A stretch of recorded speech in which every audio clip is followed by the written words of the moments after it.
Hello guys, welcome back to the channel and welcome back to elite wrestling. तो guys finally इस week का AEW company का dynamite special quake by the lake हो चुका है खत्म। और गाइज आज इस वीडियो के अंदर हम उसी के बारे में बात करने वाले हैं। और गाइज आज इस वीडियो के अंदर हम जानेंगे कि इस वीक के dynamite special quake by the lake के ऊपर क्या हुआ और हमें इस वीक के dynamite special quake by the lake के ऊपर कौन कौन सी चीजें देखने को मिली है। तो गाइज ये सब बातें जानने के लिए ये वीडियो एकदम आखिर तक देखना और ऐसे ही AEW कंपनी से रिलेटेड हर एक न्यूज रूमर और अपडेट और AEW कंपनी के हर एक शो का रिव्यू पाने के लिए हमारे चैनल को सब्सक्राइब करना मत भूलना। पर गाइज अब ज्यादा देर न लगाते हुए चलिए वीडियो शुरू करते हैं और करते इस वीक हुए dynamite special quake by the lake का रिव्यू और जानते हैं किस वीक के dynamite special quake by the lake के ऊपर क्या हुआ। तो गाइज इस वीक के डायनामाइट शो की शुरुआत AEW कंपनी के मेंस डिवीजन से एक कॉफिन मैच से हुई जहां पर हमें ब्रॉडी किंग डार्बी एलिन को फेस करते हुए दिखाई दिए। और गाइस ब्रॉडी किंग के एंट्रेंस चलने के दौरान ही डार्बी एलिन ने ब्रॉडी किंग के ऊपर अटैक करना स्टार्ट कर दिया और इस अटैक के अंदर डार्बी एलिन ने अपने स्केटबोर्ड का इस्तेमाल कर ब्रॉडी किंग के चेहरे के ऊपर अटैक किया, जिससे कि इस मैच की शुरुआत से ही ब्रॉडी किंग के सिर से खून निकल रहा था। और इस चीज का फायदा उठाकर डार्बी एलिन इस मैच की शुरुआत से ब्रॉडी किंग के ऊपर काफी खतरनाक मूव्स लगा रहे थे।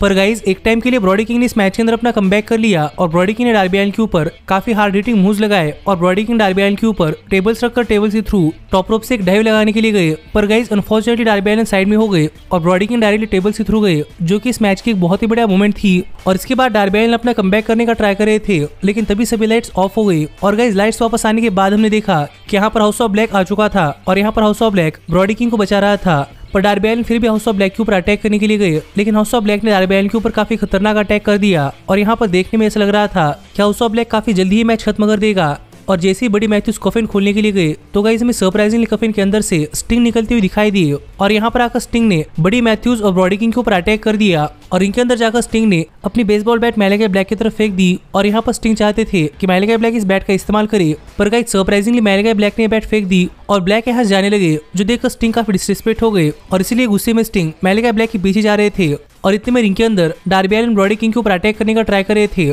पर ब्रॉडी किंग डार्बी एलिन के ऊपर अटैक करते हुए डार्बी एलिन के ऊपर एप्रन पर अपना फिनिश लगाने के लिए गए, पर डार्बी एलिन ने इसे रिवर्स कर दिया और डार्बी एलिन ने ब्रॉडी किंग की चेन लेकर ब्रॉडी किंग को रिंग साइड पर चोक करना स्टार्ट कर दिया और ब्रॉडी किंग यहाँ पर पास आउट हो गए और डायरेक्टली जाकर कॉफिन के अंदर गिर गए और कॉफिन का दरवाजा भी अपने आप ही बंद हो गया, जिससे कि डार्बी एलिन ने ये मैच जीत लिया है। और गाइस डार्बी एलिन अब भी AEW कंपनी अंदर कॉफिन मैचेस के अंदर अनडिफीटेड है, जो देखा जाए तो इस वीक के डायनामाइट शो को शुरू करने के लिए एक बहुत ही बढ़िया तरीका था। गाइज आगे बढ़ते हैं, लेकिन आगे बढ़ने से पहले मैं आपको बताना चाहूंगा कि आप ऐसे ही AEW कंपनी के हर एक न्यूज रूमर और अपडेट हमारे चैनल के ऊपर वीडियो आने से पहले जानना चाहते हैं तो ऊपर आए हुए कार्ड के ऊपर क्लिक कर ये वीडियो देखकर हमारे चैनल की एप्लीकेशन डाउनलोड करना मत भूलना। जिसी के साथ अगर आप इंडिया के अंदर AEW और WWE सुपरस्टार्स की मर्चेंडाइज खरीदना चाहते हैं तो ऊपर आए हुए कार्ड के ऊपर क्लिक कर ये दूसरी वीडियो देखकर इंडिया के अंदर AEW सुपरस्टार्स या फिर WWE सुपरस्टार्स की मर्चेंडाइज खरीदना मत भूलना। लेकिन गाइज इसके बाद हमें डायनामाइट शो पर दिखाया गया कि जॉन मॉक्सली एक बैकस्टेज सेगमेंट के अंदर बात करते हुए कह रहे थे कि जॉन मॉक्सली इस चीज से काफी नाराज है कि सभी लोग जॉन मॉक्सली को दी वर्ल्ड चैंपियन कहने के बजाय इंटीरियम वर्ल्ड चैंपियन कह रहे हैं। और इसीलिए जॉन मॉक्सली इस वीक के डायनामाइट शो पर जेरिको को हरा कर दिखाने वाले हैं कि जो कोई जॉन मॉक्सली को इंटीरियम वर्ल्ड चैंपियन कहता है उसका हाल कैसा होता है, जो बात यहाँ पर जॉन मॉक्सली ने कही। पर इसके बाद में हमें जेरिको का एक बैकस्टेज सेगमेंट देखने को मिला। इस सेगमेंट के अंदर बात करते हुए जेरिको ने कहा कि मॉक्सली लायनहार्ट क्रिस जेरिको को फेस करना चाहते थे और finally Lionheart Chris Jericho AEW company अंदर वापस आ चुका है। और जेरिको सच बताए कि लायनहार्ट को वापस लाकर जेरिको काफी खुश है, क्योंकि जेरिको ऐसा लग रहा है कि उनके पास नई पावर आ चुकी है और यहाँ पर जेरिको फाइनली जॉन मॉक्सली को हराकर दोबारा से बनने वाले है वर्ल्ड चैंपियन। जो बात यहाँ पर क्रिस जेरिको ने कही तो मेन इवेंट के अंदर देखने के लिए मजा आने वाला था कि लायनहार्ट क्रिस जेरिको के वापस आने के बाद जेरिको और मॉक्सली के बीच में मैच कैसा होता है। पर इसके बाद में डायनामाइट शो पर अंद्रादे रिडलो और रूस मिलकर पेंटाइल जोरियम और रे फिनिक्स इन दोनों को एक टैग टीम टोर्नेडो मैच के अंदर फेस करते हुए दिखाई दिए। और गाइज अगर यहाँ पर हम बात करें इस मैच की तो गाइज ये मैच इस वीक के डायनामाइट शो का one of the best dynamite matches में से एक था, क्योंकि गाइज इस मैच के अंदर हमें ऐसे मूव्स देखने को मिले हैं जो कि हमने प्रॉब्ली पहले कभी AEW कंपनी के टेलीविजन के ऊपर नहीं देखे थे। और इस मैच के अंदर चारों ही सुपरस्टार्स मैक्सिकन सुपरस्टार थे, इसीलिए गाइज ये match mostly Mexican wrestling style में लड़ा गया, जो कि यूनाइटेड स्टेट्स के फैंस के लिए काफी नई बात थी। इसीलिए सभी फैंस को ये मैच देखने के लिए काफी मजा आ रहा था। और गाइज एक टाइम के ऊपर इस मैच के अंदर चारों ही सुपरस्टार्स नीचे गिरे हुए थे और सभी फैंस दिस इज ऑसम की चैंट्स भी कर रहे थे, जिससे कि आप समझ सकते हैं कि ये मैच कितना बढ़िया मैच होगा। पर गाइज एक बहुत ही बढ़िया मैच के बाद अगर यहाँ पर हम बात करें इस मैच की विनर की तो गाइस फाइनली इस मैच के आखिर में रूस और अंद्रादे ने मिलकर पेंटा का मास्क रिंग से बांध दिया, जिससे कि पेंटा इस मैच के अंदर ना लड़ पाए और अंद्रादे और रूस ने मिलकर फिनिश के ऊपर अपना फिनिशर लगा दिया और फिनिश को पिन कर दिया। पर गाइस सरप्राइजिंगली यहाँ पर पेंटा ने अपना मास्क निकाल दिया और पेंटा ने जाकर पिन तोड़ दी, जिससे कि आप समझ सकते हैं कि उनके लिए मैच काफी इंपॉर्टेंट है। और यहाँ पर पेंटा दोबारा से अपना मास्क पहनना चाहते थे, लेकिन अंद्रादे ने पेंटा का मास्क लेकर पेंटा को रिंग के बाहर फेंक दिया, जिससे कि रिंग के अंदर फिनिक्स अकेले पड़े थे। और यहाँ पर दोबारा फिनिक्स के ऊपर अंद्रादे और रूश ने अपना फिनिशर लगा दिया और यहाँ पर फिनिक्स को पिन कर दिया, जिससे कि अंद्रादे और रूश ने मैच जीत लिया है। तो गाइस अब देखना पड़ेगा कि आगे चलकर अंद्रादे और रूश के साथ क्या होता है। और लूचा ब्रोस ने फिर एक बार अपना मास्क खो दिया है। लेकिन गाइस इसके बाद हमें डायनामाइट शो के बैकस्टेज में देखा कि यंग बक्स हैंगमैन एडम पेज से मिलने के लिए गए थे और यंग बक्स को देखकर हैंगमैन पेज डार्क ऑर्डर को रूम पे बाहर भेज रहे थे। लेकिन यंग बक्स ने कहा कि डार्क ऑर्डर रुक सकती है क्योंकि यंग बक्स चाहते हैं कि सभी लोग एक कॉन्वर्सेशन देखें। और यहीं पर हैंगमैन एडम पेज से बात करते हुए यंग बक्स ने कहा कि यंग बक्स ने देखा है कि हैंगमैन पेज का न सिर्फ एयू करियर बल्कि उनका पूरा रेसलिंग करियर कैसा रहा है और उन सभी ने मिलकर एयू कंपनी बनाई थी। लेकिन जैसे ही एयू कंपनी बनी वैसे उन सबके बीच में नहीं बन रही थी और सभी लोग अपने सेपरेट पार्ट्स के ऊपर चले गए। और यंग बक्स लग रहा था कि यंग बक्स एलीट है, लेकिन रियल में हैंगमैन पेज एलीट थे क्योंकि हैंगमैन पेज वर्ल्ड चैंपियन बने। और तब मैट जैक्सन चाहते थे कि मैट जैक्सन जाकर हैंगमैन पेज को कांग्रेचुलेशन करे, पर उन सब के बीच में जो कुछ हुआ था तो उन सब चीजों से मैट जैक्सन हैंगमैन पेज को कांग्रेचुलेट करने की हिम्मत नहीं जुटा पा रहे थे, इसलिए हैंगमैन पेज से बात करने के लिए नहीं आए। और अगर होता तो मैट जैक्सन ये सब चीजें वापस ले सकते हैं, लेकिन ऐसा नहीं हो सकता। पर मैट जैक्सन को पता है कि जब यंग बक्स हैंगमैन पेज के साथ होते हैं तो हैंगमैन पेज यंग बक्स को उनका बेस्ट वर्जन बनाते हैं और उनका बेस्ट टाइम हैंगमैन पेज के साथ रहा है। इसलिए यंग बक्स चाहते थे कि यहाँ पर यंग बक्स हैंगमैन पेज के साथ रियूनाइट हो जाए और वो इस ट्रियोस टैग टीम चैंपियनशिप टूर्नामेंट के अंदर पार्टिसिपेट करे, जो बात यहाँ पर मैट जैक्सन ने कही। पर गाइस इसके ऊपर रिप्लाई देते हुए हैंगमैन पेज ने कहा कि सॉरी, हैंगमैन पेज चाहे तो hangman page ट्रियोस tag team championship match के अंदर उनके पार्टनर बन सकते हैं। लेकिन हैंगमैन पेज ने डार्क ऑर्डर से वादा किया है कि हैंगमैन पेज डार्क ऑर्डर कभी नहीं छोड़ने वाले, क्योंकि उनकी जीत के अंदर मैट जैक्सन उनके साथ नहीं थे लेकिन डार्क ऑर्डर थी। इसलिए हैंगमैन पेज ने डार्क ऑर्डर को प्रॉमिस किया है कि इस टूर्नामेंट के अंदर डार्क ऑर्डर के कॉर्नर के अंदर रहने वाले हैं, जो बात यहाँ पर हैंगमैन एडम पेज ने कही। और ये बातें कहकर हैंगमैन पेज ने यंग बक्स की टीम ज्वाइन करने के लिए मना कर दिया है, जिस पर इस शो के कहकर यंग बक्स यहाँ चले गए। और गाइस अब देखना पड़ेगा कि यंग बक्स इस टूर्नामेंट के अंदर कौन ज्वाइन करता है और उनका थर्ड टैग टीम पार्टनर कौन होता है। पर ये राइवलरी देखने के लिए मजा आ रहा है। पर इसके बाद हमें डायनामाइट शो पर लूचासोरस एक 1-on-1 मैच के अंदर एक लोकल टैलेंट को फेस करते हुए दिखाई दिए, जिससे आप समझ सकते थे कि ये मैच एक स्क्वाश मैच था और इस लोकल टैलेंट के ऊपर अपना फिनिशर लगाकर लूचासोरस ने मैच जीत लिया। और इस मैच के लिए जंगल बॉय कमेंट्री कर रहे थे। लेकिन ये मैच खत्म होने के बाद टाइटनट्रॉन स्क्रीन के ऊपर क्रिश्चियन केज आ गए और यहाँ पर टाइटनट्रॉन स्क्रीन के ऊपर आकर क्रिश्चियन केज कुछ बातें कर ही रहे थे कि जंगल बॉय क्रिश्चियन केज को ढूंढने के लिए बैकस्टेज इंटरव्यू एरिया के अंदर चले गए और जंगल बॉय क्रिश्चियन केज के ऊपर अटैक करने के लिए जा रहे थे। पर सिक्योरिटी गार्ड्स ने आकर जंगल बॉय को रोक लिया, लेकिन तभी यहाँ पर लूचासोरस आ गए और यहाँ पर आकर लूचासोरस ने सभी सिक्योरिटी गार्ड्स के ऊपर अटैक कर दिया। जिस बीच एयू कंपनी मैनेजर लूचासोरस को रोकने के लिए आ गए, पर एक्सीडेंटली लूचासोरस ने उनके ऊपर अटैक कर दिया,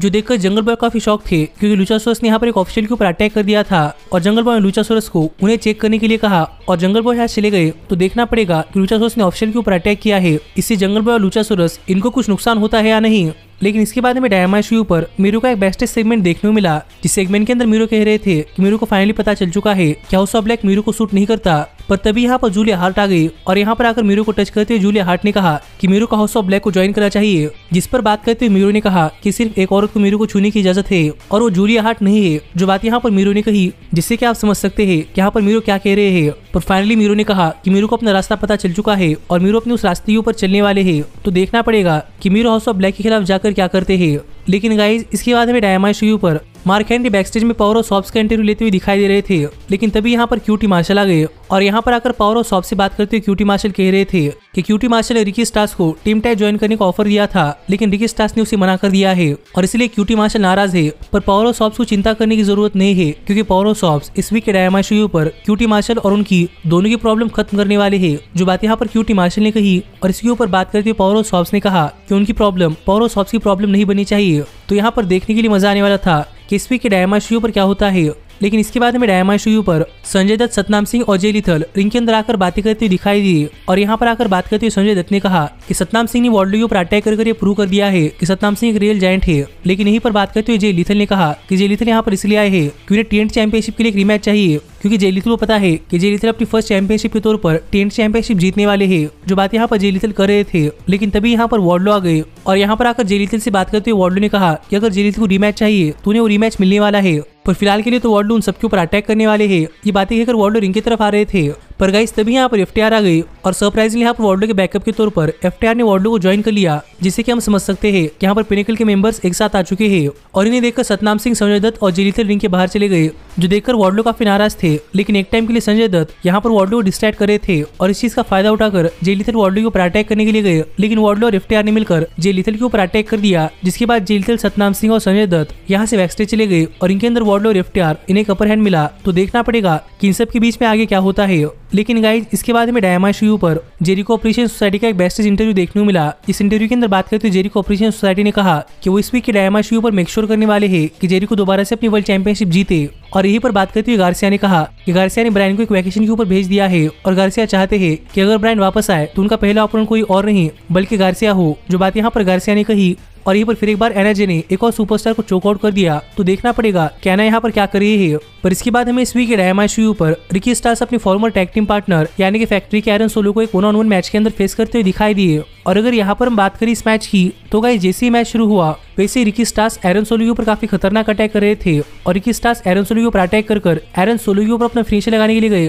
पर कोल कार्टर ने इस मैच के अंदर रिकी स्टार्स को डिस्ट्रैक्ट कर दिया, जिस चीज का फायदा उठाकर एरन सोलो इस मैच के अंदर अपना कमबैक कर रहे थे। लेकिन रेफरी ने कोल कार्टर को इस मैच के अंदर इंटरफेयर करता हुआ देख लिया, इसलिए रेफरी ने कोल कार्टर को रिंग साइड से इजेक्ट कर दिया। और जब एरन सोलो ये सब देखने के लिए बिजी थे, तब रिकी स्टार्स ने एरन सोलो के ऊपर अपना फिनिशर स्पीयर लगा दिया और यहाँ पर एरन सोलो को पिन कर रिकी स्टार्स ने मैच जीत लिया है। और रिकी स्टार्स की मैच जीतते ही फैक्ट्री के निक कामोराटो स्टील चेयर लेकर रिकी स्टार्स के ऊपर अटैक करने के लिए गए, पर रिकी स्टार्स ने निक कामोराटो के ऊपर विल हॉप्स का फिनिशर यानी कि स्पाइन बस्टर लगा दिया। और यहाँ पर रिकी स्टार्स निक कामोराटो के ऊपर अपना फिनिशर रोशैम्बो लगाने के लिए जा रहे थे, पर एरन सोलो ने रिकी स्टार्स के ऊपर अटैक किया और देखने में ऐसा लग रहा था कि यहाँ पर डबल टीम कर रिकी स्टार्स के ऊपर अटैक कर सकते हैं। पर गाइस रिकी स्टार्स अपने आप को छुड़वाकर यहाँ से भाग गए, जो चीज बैकस्टेज में देखते हुए पावर ऑफ सॉप्स काफी गुस्सा थे। तो गाइस अब देखना पड़ेगा कि आगे चलकर रिकी स्टार्स और फैक्ट्री इनके बीच में क्या होता है और ये सब चीजें आगे चलकर पावर ऑफ सॉप्स की तरफ किस तरीके से लीड करती है। पर गाइस इसके बाद हमें डायनामाइट शो पर लैक्सी बैकस्टेज में गन क्लब का इंटरव्यू लेते हुए दिखाई दी, जहां पर गन क्लब इस चीज से काफी नाराज था कि गन क्लब अपना डम्स्टर मैच हार चुका है। लेकिन तभी यहाँ पर स्ट्रोकी हैथवे यानी कि जेट कारगिल मैनेजर आ गए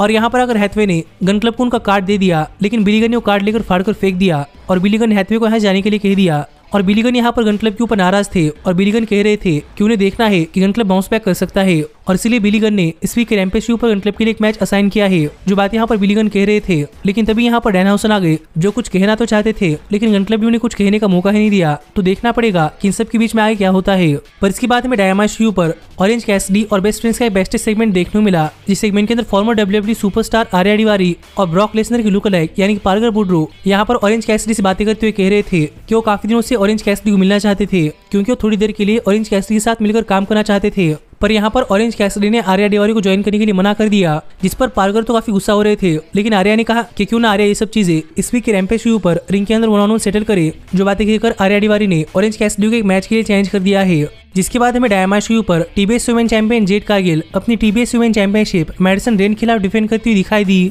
और गाइस अगर यहाँ पर हम बात करें इस मैच की, तो गाइस सरप्राइजिंगली इस मैच के अंदर शुरुआत में इस मैच में मैडिसन रेन डोमिनेट कर रही थी, जो यूजुअली जेट कारगिल मैचेस के अंदर नहीं होता। पर गाइस कहना पड़ेगा कि इस मैच के अंदर मैडिसन रेन ने जेट कारगिल के ऊपर काफी तगड़ा अटैक कर दिया है। और यहाँ पर मैडिसन रेन जेट कारगिल के ऊपर अटैक कर इतना दूर तक पहुंच चुकी थी कि फाइनली यहाँ पर मैडिसन रेन जेट कारगिल के ऊपर अपना फिनिशर लगाने के लिए जा रही थी। लेकिन क्या रहा उनकी डिस्ट्रैक्शन के चलते जेट कारगिल ने इस मैच के अंदर अपना कमबैक कर लिया और जेट कारगिल यहाँ पर मैडिसन रेन के ऊपर अपना फिनिश लगाने के लिए गई। पर किस तरीके से मैडिसन रेन इसे रिवर्स कर पाई, लेकिन इससे पहले कि मैडिसन रेन अपना फिनिश लगा पाती, फिर एक बार जेट कारगिल ने यहाँ पर मैडिसन रेन के ऊपर फाइनली अपना फिनिशर यानी कि जेडेड लगा दिया और मैडिसन रेन को पिन कर जेट कारगिल ने मैच जीत लिया है। और जेट कारगिल अब भी AEW कंपनी अंदर अनडिफीटेड है और उनका रिकॉर्ड 36-0 हो चुका है। पर ये मैच खत्म होने के बाद ही यहाँ पर अथेना आ गई और यहाँ पर आकर अथेना ने जेट कारगिल के ऊपर अटैक करना स्टार्ट कर दिया। पर क्या लोगों ने जेट कारगिल को अथेना के अटैक से बचा लिया और यहाँ पर अथेना ने टीबीएस वुमेन चैंपियनशिप उठाकर क्लियर कर दिया है कि अथेना को टीबीएस वुमेन चैंपियनशिप के लिए मैच चाहिए। तो गाइस देखना पड़ेगा कि जेट कारगिल और अथेना इनके बीच में टीबीएस वुमेन चैंपियनशिप के लिए मैच कब होता है।